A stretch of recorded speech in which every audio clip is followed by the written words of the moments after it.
Can you sit still? He said, I don't know you and I don't like you. Okay, you ready?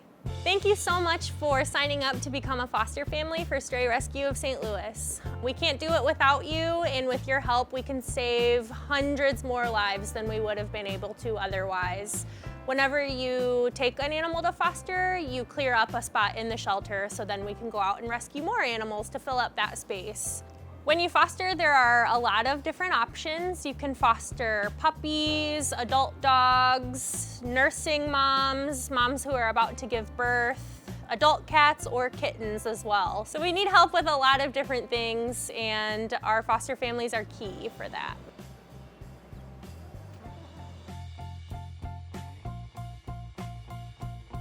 Fostering costs you nothing but time and patience. We provide all the supplies that you need, from a crate to toys to, of course, food and medical care as well.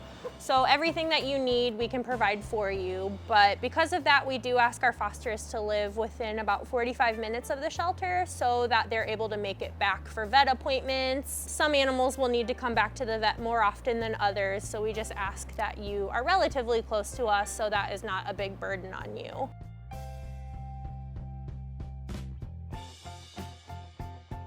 Most of our foster families do work full-time, so you don't necessarily have to be a complete homebody. We know that everybody has their own life and their own jobs, and that's completely okay. You're getting these animals ready for life in their forever home, so most of the people who adopt are going to have jobs as well. So that is one of the reasons why we do provide a crate for you, so they have a nice, safe place when you are not at home. You also do not have to own your house as long as you have landlord approval to have an animal on the property. You do not have to have a fenced-in backyard as long as you're willing to take the dog out on a leash. And you, of course, can have other animals as well. That's really good for the foster animal to be able to socialize with other animals. If you do have other animals at home, we will set up a time where you can come in to meet with our training team to make sure the new foster animal will get along with your animal at home, just to make sure the transition into your home is seamless.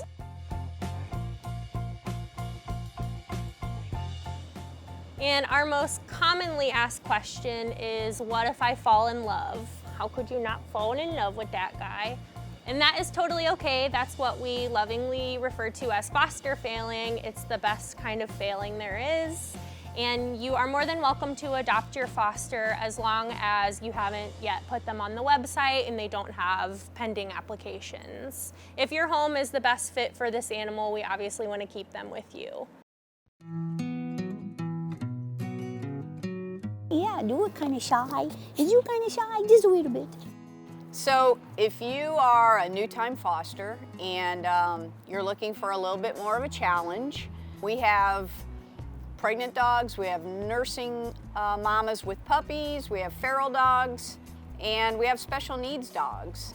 And each and every one of them can be a little bit different challenge. So depending on what you're up for, we can help you out with any of that. The nursing moms or pregnant moms, these dogs have their puppies in some of the worst conditions ever, and that's no way to start off a puppy's life. So we will always go out to get moms and pups and pregnant moms, and really, as far as a pregnant mom goes, she does most of the work for you for probably the first 3 to 4 weeks. They generally stay with mom for 6 weeks. So you only have 2 weeks of hard part, which is picking up a lot of puppy poop and socialization. All that's really, really important for puppies that are coming off the street. Even if mom had the puppies in your house, if mom's been on the street, then socializing those puppies is very, very important. And we have people available all the time to answer any questions. We supply everything that you need: puppy food, puppy pads, a pool for a whelping box if the mom has not had her puppies yet. Whatever you need, we are absolutely here to help, because we can't do this without you. So we really appreciate you taking a pregnant mom or a mom and pups in to get them off the street. We also have feral dogs. A lot of people don't truly understand what feral is. They think that maybe that means the dog is mean. And really all it means is that the dog has had no socialization with people. So it's very familiar with street life, but really not much more than that. So this is a really, really specialized area. We are always in need of people to help these dogs for us. We will typically keep them at the shelter for, a minimum of a few weeks for our staff to kind of work with them. A lot of times these dogs don't even know what it's like to have a leash on. And when they do, they get very, I wouldn't say agitated, but they'll gator roll, they'll chew on the leash. So it's important to have them a little bit beyond that before they go into somebody's house, because these dogs are a huge flight risk and they need a ton of socialization. But again, we have excellent people on staff to help walk you through the different things that they need, suggestions of how to help them. With the feral dogs, it's probably one of the most rewarding things that you can do, because you'll watch this dog go from, one that cowers in the corner and doesn't even want to look at you, to one that greets you at the door when you come home, sleeping on your couch, wanting to cuddle with you. And when you look over and see that, it's an amazing feeling. So, trying to do it without crying.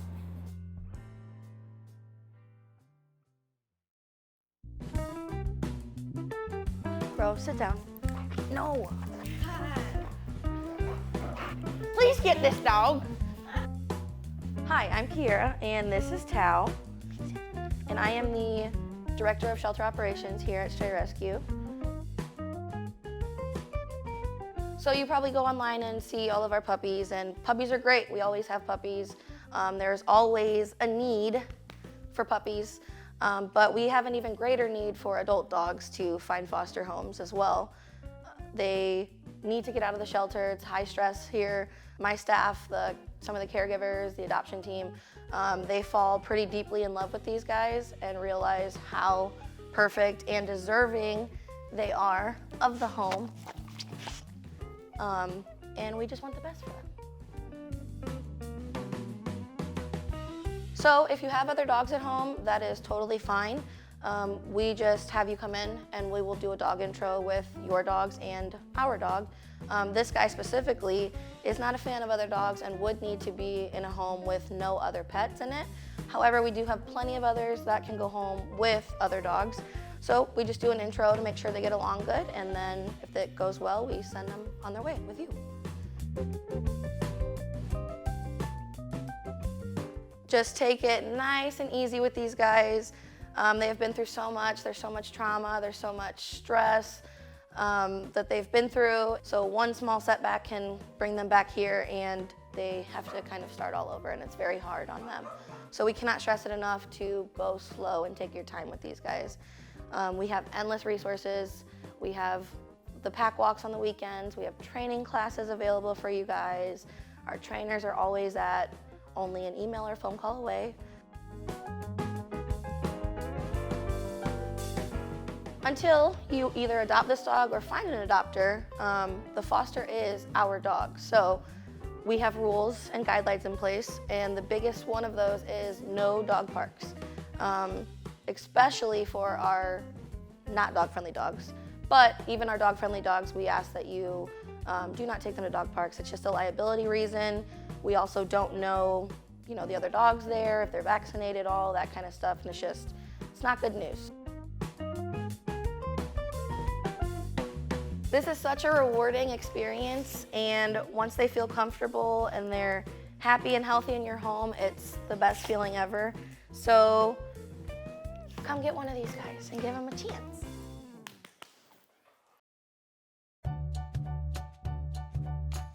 Hi, my name's Hannah, and I'm the puppy coordinator here at Stray Rescue. This is Wilhelmina. She's joining me for the video. I just wanted to talk to you guys a little bit about fostering puppies. We rescue thousands of puppies every year, so we're pretty much always in need of new puppy fosters. You know, we would love to have some just lined up so we can take in even more puppies. So basically when we get puppies in, they can range from, you know, bottle feeding tiny babies to older puppies and everything in between. A lot of times when they come in, they are pretty hungry. A lot of them have worms in their belly. You can see kind of their belly's nice and big. When they get in, we give them dewormer. So sometimes the first night that you take home puppies, or even the first couple days, they might have worms in their stool. People get freaked out about it, but it's normal. It's getting them all out of there. Any puppies that come in, we like to send them off in pairs. You can take more than 2 if we have a whole litter, but they do need to at least go with one other litter mate, just, you know, to help them with socialization and everything like that. If we do get in a single puppy, we just try to send them somewhere with another social dog in the home, again, to kind of help them learn dog manners. All of our puppies, they cannot go outside until they've had 2 rounds of booster vaccines, just to be safe. So we send you home with tons of puppy pads, towels, anything like that that you might need. We can give you an X pen that you can kind of keep the puppies in with all kinds of potty pads. As far as when puppies can be adopted, they can be adopted as soon as they have been spayed or neutered. So a lot of the time, adopters get them on the website within a few days of having them. Start meeting with applicants. With puppies, you'll get lots of applications. You can start meeting with applicants and you can mark a puppy as pending with a potential adopter. They just can't actually take over custody of the animal until it has been spayed or neutered. We have puppy socialization classes here on the weekends that you can bring them to. They're just fun. Who doesn't want to be, you know, surrounded by puppies all the time? And like I said, it's kind of a good guaranteed, you know, that they're gonna get adopted fairly quickly. Puppies go nice and quick. It's great if you have social dogs in the home, but if you don't, and your dogs aren't really a fan of puppies, then, you know, like I said, we can send you home with gates, X pens, anything like that to kind of give the puppies their own space, and then your dogs their space in the house so that they don't feel overwhelmed by the puppies or jealous of the puppies. You know, even if you're working a lot, it's useful for them to just have a place outside of the shelter, and that is why we would send them preferably with a litter mate so that they have someone to play with while you are at work.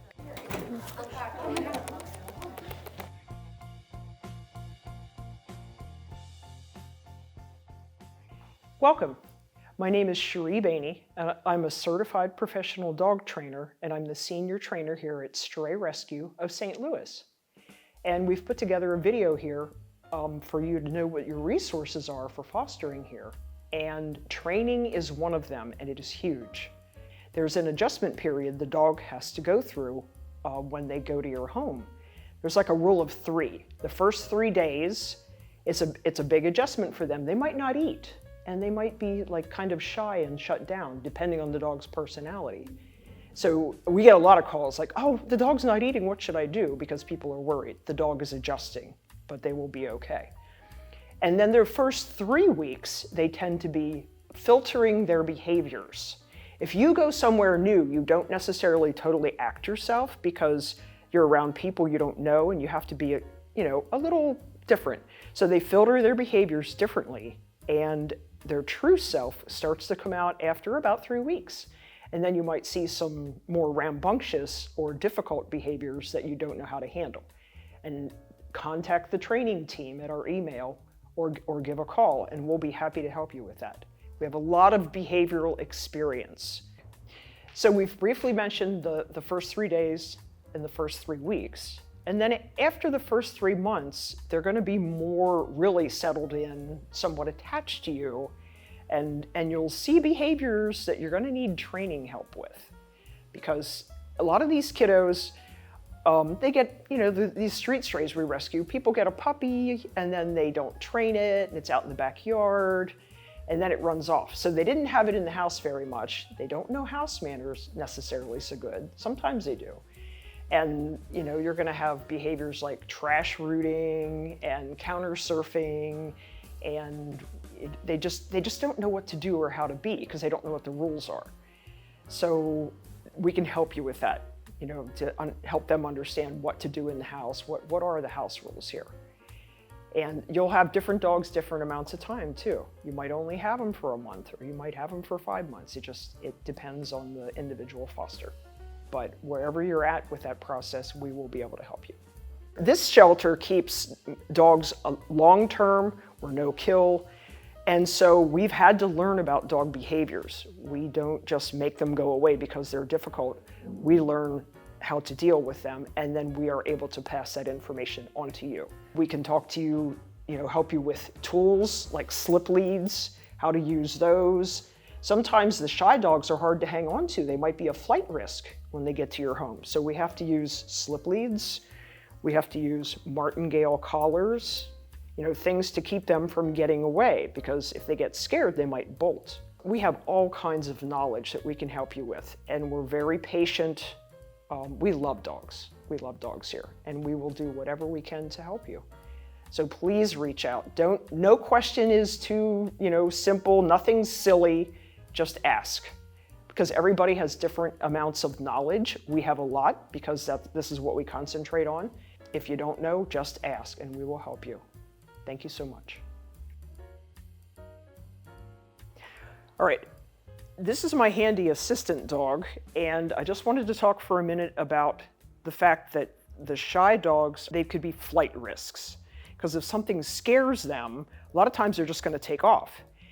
And so you've just gotten to your home, you're trying to get them out of the car and into the house, and this is that first 48 hours or so is when your brand new foster dog, sometimes they take off and they get lost, because they just don't know where they are. And they have no point of reference. They're in a strange place, so they don't know where to go to hide. Tools like slip leads. So this is a British slip lead.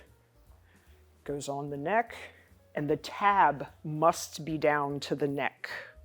And we always suggest 2 slip leads per dog. Our dog walkers must use 2 slip leads, our volunteers. Tab down to the neck. It becomes more firm when they pull. And then you put your hand in there, make sure you've got the dog, and just get them into the house. And if you take them out into the yard, even though the yard's fenced, they must go out on leash for a period of time, probably like at least the first week.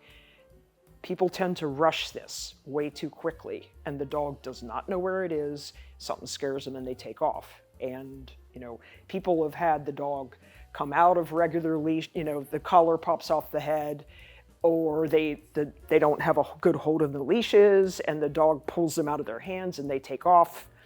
One of the kids lets the door open and the dog pushes out the door and takes off, these kind of things. So you have to be very aware of that for your foster dog. Also, martingale collars. Martingale collars become, a clip lead is used with this, but it becomes more firm. It tightens up when you pull on this loop that's separate. So that's something else that will help you hold on to the dog, and you use that with a clip leash. But just be very, very careful. We often send dogs home. We've got the slip lead sticking out like closed in the door so that you can grasp the handle and then open the door and then walk in the house. So you've got the dog from the get-go. So that's just, I wanted to address that point because we don't want them getting away. They don't know where they are, and it's hard to get them back. Oh, I love you. Are you not getting enough treats? Hi, I'm Andrea Wilkie, Director of Operations here at Stray Rescue. Now that you've got your foster pet settled in, it's time to start marketing them to find their forever home. You can send in a photo of your foster pet being adorable in your home and a bio about what they're like and what their best home would be. and you can email that to natalie@strayrescue.org to get up on the website. And once those applications start rolling in, that's where we also need your help as a foster parent. We will send you applications that we've looked through and think could be a good fit. And we ask that foster parents reach out within about 48 hours to those potential applicants to talk about your foster pet and see if it might be a great home for them. If so, we ask that you set up a home visit to take a look around, make sure that it is going to be the best fit, and answer any questions that they might have. Talk to them about your pet and what you've noticed in the home. After you have done the home visit and talked to the applicant, make sure to keep an open line of communication with our adoption team so that they know what the status of that application is, and they can be aware if you would like to proceed with adoption. It's awesome that once you've had your foster pet in the home with you, you become very attached, you love them so much. It's awesome that you get to play a part in finding their forever home. I think that is one of the most rewarding parts of fostering, is that you will get to see where they're going to live out the rest of their days and their happy ever after. You get to play a part in choosing that home and seeing that home.